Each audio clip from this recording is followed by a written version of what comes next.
마라나타, 내가 매일 기쁘게 순례의 길 걸어가고 계시지요.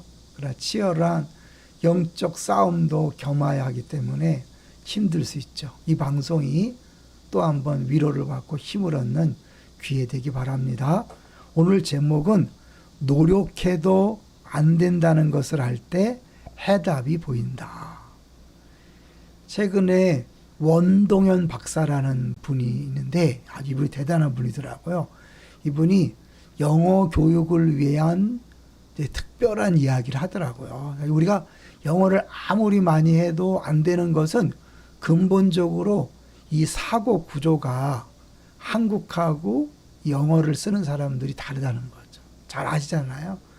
우리는 다 설명한 다음에 마지막에 행동, 동사를 얘기하는데 영어는 바로 주어 다음에 동사가 나오잖아요.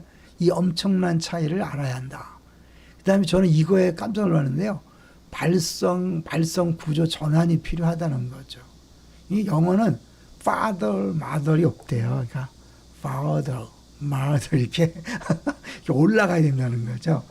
이게 너무 확실했는데 저는 사실 영어를 저도 나름대로 열심히 공부하지만 잘 안 되는 걸 통해서 이제 어떻게 보면 조금 힘들어 했는데 이 얘기를 들으니까 그거구나 싶더라고요. 더 제가 이제 여름 휴가를 통해서 더 분명히 깨달은 게 있다면 나는 부족하다. 나는 부족하고 주님은 완전하다. 이 사실을 명확하게 깨달았고 그래서 앞으로 더 겸손하게 주님께서 인도하시는 대로 따라가야 되겠다. 특별히 주님의 인도하심을 따라간다는 것은 이 공동체를 통해 일하시는 또 주님을 따라가는 것을 의미하는 거죠. 이제 그분이 하시는 일은 다 옳다는 것을 인정하고 우리가 순종하기만 하면 최고의 만족을 누릴 수 있는 거죠. 이제 우리가 이 갈라디아서를 하면서 바울 사도가 계속해서 율법이 아니라 믿음이다. 은혜로 구원받는다고 했을 때 자칫 잘못하면 순종이 필요 없다고 생각할 수가 있는데 그렇지 않습니다. 이 바울 사도도 계속 순종을 강조하는데 순종하는 동기가 다른 거죠. 그전에는 무서워서 두려워서 내가 원하는 것을 얻기 위해 순종했다면 이 복음을 알고 복음으로 구원받으면 이제 그 다음에는 다른 동기를 가지고 더 순종할 수 있는 거죠. 이 바울 사도가 율법에 대해 죽었다고 얘기하잖아요. 그거는 구원의 방편에 관한 것이지 율법을 무시한다는 게 아니죠. 그래서 율법에 대해 죽었다는 것은 율법의 정죄에 대해서 죽었다는 표현인 거죠. 그럼에도 불구하고 우리가 자주 죄인된 느낌 있잖아요. 정죄받는 느낌. 이거를 수시로 느끼기 때문에 다른 사람의 지적을 못 받아들이고 다른 사람 비난에 쩔쩔매는 거잖아요. 근데 이게 복음 안에서 확실히 이 죄의 문제가 해결됐다고 믿는 사람은 정죄받는다는 느낌에 눌리지 않는 거죠. 또 하나님이 내 기도를 듣지 않으시면 어떡하나, 나를 살펴주지 않으시면 어떡하나, 이런 초조함에서 벗어날 수 있는 거죠. 내가 이미 율법에 대해 죽었다는 사실은 율법이 나를 흔들 수 없다는 것을 기억하는 것이고요. 그 말은 뭐예요? 하나님이 나를 볼 때 다시 죄인으로 보지 않는다는 거예요. 무슨 짓을 해도. 때로는 이게 죄를 조장하는 게 아닌가 하는데 진짜 복음을 알면 죄를 지을 수 없죠. 바울은 이렇게 말합니다. 율법이 없었다면 죄가 무엇인지도 몰랐을 것이다.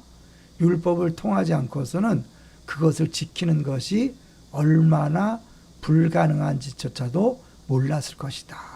율법이 필요한 이유를 얘기하는 거예요.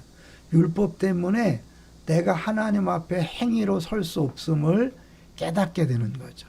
그래 이제 그전에는 내가 율법을 지켜서 하나님 앞에 가려고 했잖아요. 근데 그건 쉽게 말하면 우리가 다른 사람에게 흠이 잡히지 않으려고 지적당하지 않으려고 애를 쓰는 것이고 잘난 모습을 보여주려고 애를 쓰는 것이잖아요. 다 그게 이제 율법으로 살아보려고 하는 건데 바울은 그것이 불가능하다는 것을 느낀 거죠. 그래서요, 바울이 어떻게 율법에 대해서 죽을 수 있었는가?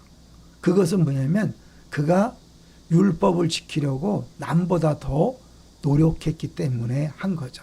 노력을 했지만 할 수 없다는 걸 깨달았기 때문에 아, 이건 아니구나. 이제 그랬을 때 아, 율법이 아니고 복음이다, 믿음이다, 그런 거죠. 예수님 계속 말씀했잖아요.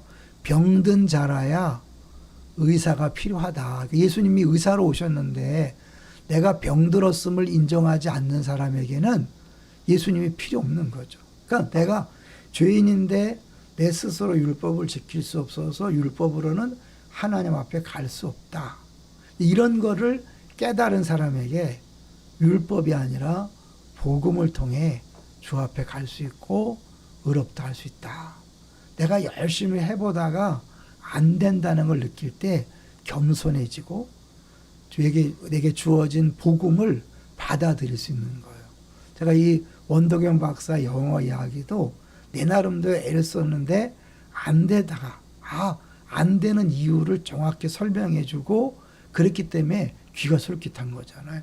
우리가 율법으로 안 된다는 걸 철저하게 느끼셔야 돼. 내 행위로 안 된다는 걸 철저히 느끼실 때 복음으로만 가능하다는 것이 와닿고 그걸 진짜 복음을 믿고 자유케 되는 거죠. 내가 율법으로 말미암아 율법에 대하여 죽었나니 이는 하나님에 대하여 살려 함이라. 똑같은 말이잖아요.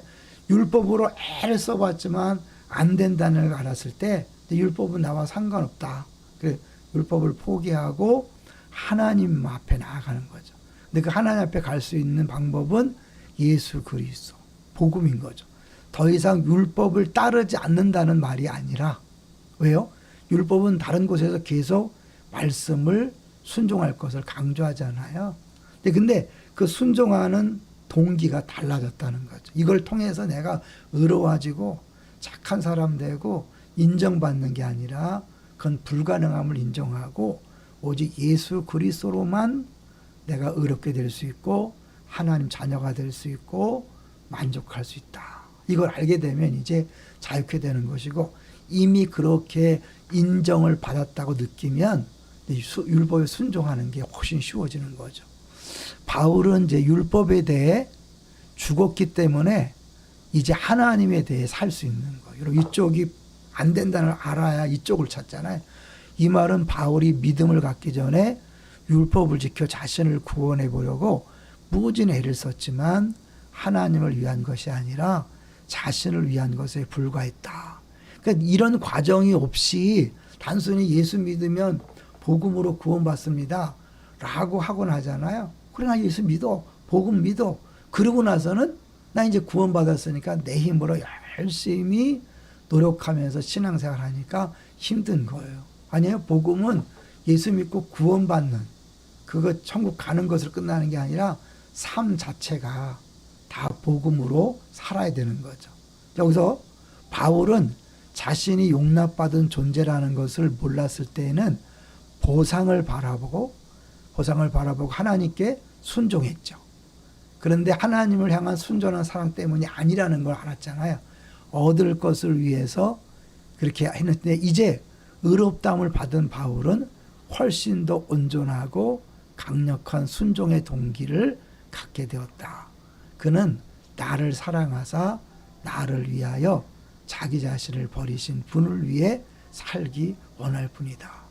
내가 애를 써도 안 됐는데 그분이 나를 은혜로 구원했다는 사실이 진짜 믿어지는 순간 이제는 두렵고 떨려서 구원받게 한 것이 아니라 이미 구원받았고 자녀된 기쁨을 가지고 감사함으로 하나님의 말씀을 지키는 거죠.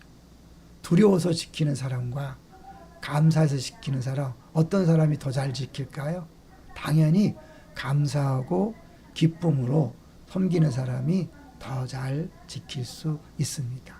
아무쪼록 이 내가 애써서 노력해도 안 된다는 것을 빨리 깨닫고 신앙생활에서 전혀 내 노력이나 방법이 아닌 오로지 은혜로만 산다는 고백, 은혜로만 된다는 사실을 정말 기억할 뿐만 아니라 그렇게 살아감으로 풍성한 삶, 자유한 삶, 만족한 삶을 누리게 되시기를 주의 이름으로 축원합니다.